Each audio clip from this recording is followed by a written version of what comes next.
이번에는 와이어 주입 양입니다. 와이어 주입은 이렇게 잡은 다음에 엄지손가락으로 진행 방향 쪽으로 밀어주면서 와이어가 들어가게 되는 원리입니다. 그런데 이 와이어 주입을 하실 때 여기에 있는 이 엄지가 그냥 이쪽 방향으로만 밀어서는 안 됩니다. 밀 때 요 손등 방향으로 이 엄지를 눌러주는 느낌이 나면서 밀려주셔야 얘가 와이어가 들어가게 됩니다. 그리고 와이어 주입 연습을 하실 때는 여기 와이어 끝단부가 최대한 떨리지 않게끔 주입 연습을 합니다. 와이어 주입이 아크 길이만큼 중요합니다. 와이어 주입을 평상시 때 연습을 하지 않으면 우리가 정해진 기간 2주 동안의 티그 용접을 어느 정도 마스터를 하고 아크 용접을 넘어가기엔 빠듯한 시간이라 와이어 주입 연습은 필수입니다. 그래서 평상시 때 일한다고 바쁘시고 힘드시고 하시겠지만 여러분들 이 짧은 기간 동안에 우리가 합격을 하려면 최대한 이 한 달만큼은 집중해서 저를 따라와 주시면 되겠습니다.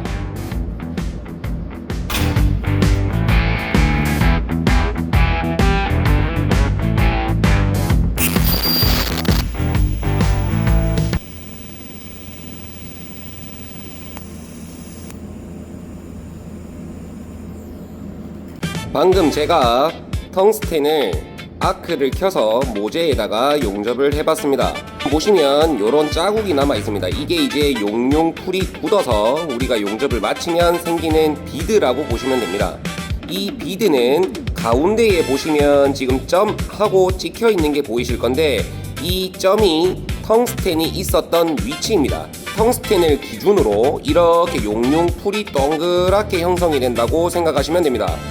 그러면 우리가 와이어를 물에다가 찍어낼 때 용융풀에다가 와이어를 툭툭툭 찍을 때 어디다가 찍어야 되냐면 여러분들이 보시는 방향에서는 지금 요쪽 이 텅스텐을 기준으로 우리가 요쪽에다가 찍어야 된다라고 생각하시면 됩니다.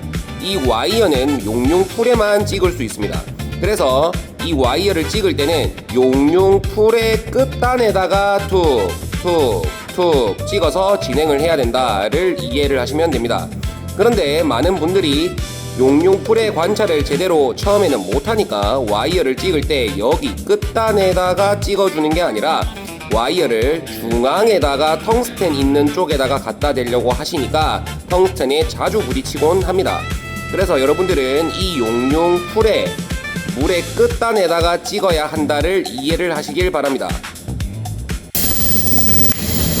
자, 이번에는 와이어를 용융풀에다가 이런 식으로 찍어 나갈 때 생기는 여러가지 문제점들에 대해서 파악을 해보도록 하겠습니다. 이 와이어를 찍을 때는 이런 식으로 물 끝단에다가 이렇게 찍어 줄 건데 이거를 찍을 때 사람들이 용융풀에 와이어를 넣으려고 하면 텅스텐이 이런 식으로 뜨게 되는 경우가 있습니다. 텅스텐이 뜬다는 거는 당연한 결과이긴 합니다. 본인이 와이어를 물에다가 찍으려고 노력을 하고 있기 때문에 텅스텐의 아크 길이를 신경 쓰지 못하고 이런 식으로 뛰어가려고 하고 있습니다. 그래서 여러분들은 이 와이어를 찍을 때 앞전에 우리가 훈련을 한 것처럼 텅스텐이 이런 식으로 어둡게 아크 길이를 짧게 해서 어둡게 가는 거를 눈여겨보면서 훈련을 했을 겁니다. 몸에 배어놔야 된다고 얘기를 했던 걸로 기억합니다. 그래서 와이어를 찍을 때는 텅스텐을 아크 길이를 짧게 해서 어두운 상황에서 와이어를 물 끝에다가 이렇게 찍어 나가시면 됩니다.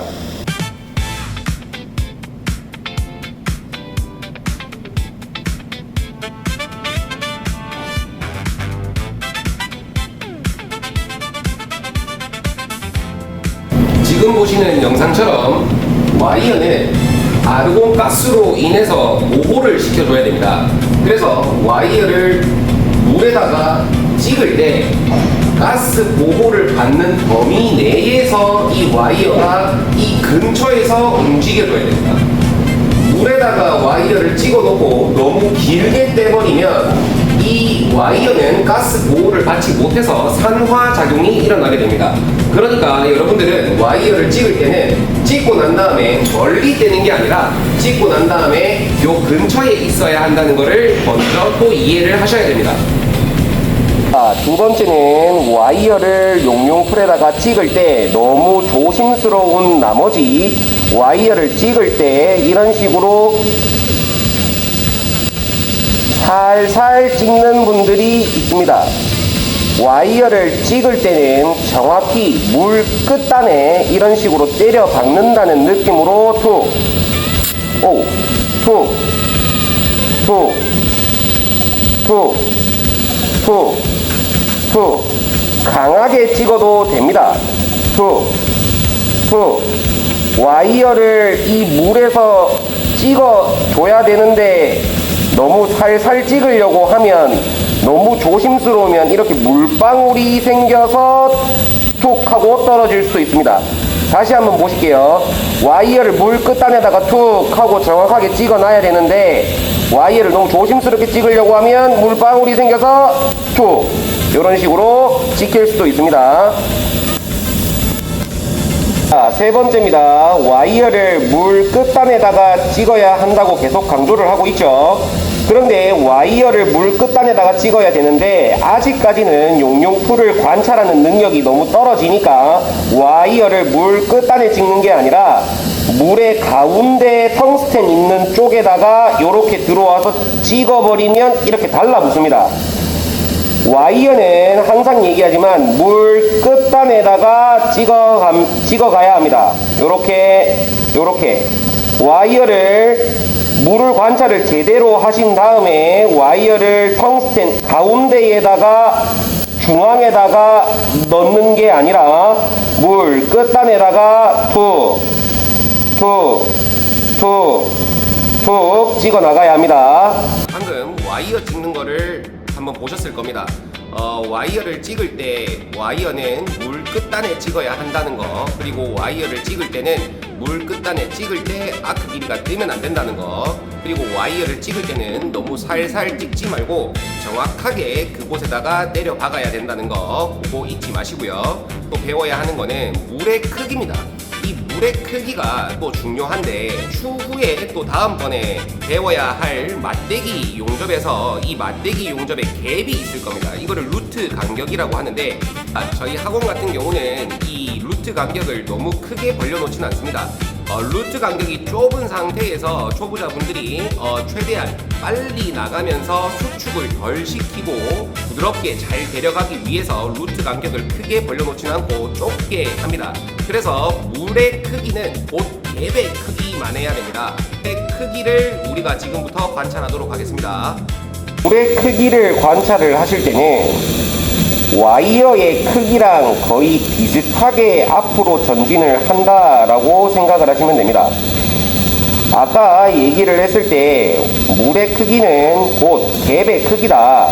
그래서 갭의 크기만큼만 데려간다는 건 곧 와이어 크기에 거의 비슷하게 가신다라고 생각하셔도 될 것 같습니다. 이런 식으로 물 크기도 와이어 크기만큼 이렇게 진행을 해 주시고 와이어는 이런 식으로 물 끝단에 찍어 주시고 그리고 텅스텐은 아크 길이가 뜨지 않게 조심해서 앞으로 진행을 하면 오늘 복습 영상은 마무리될 것 같습니다.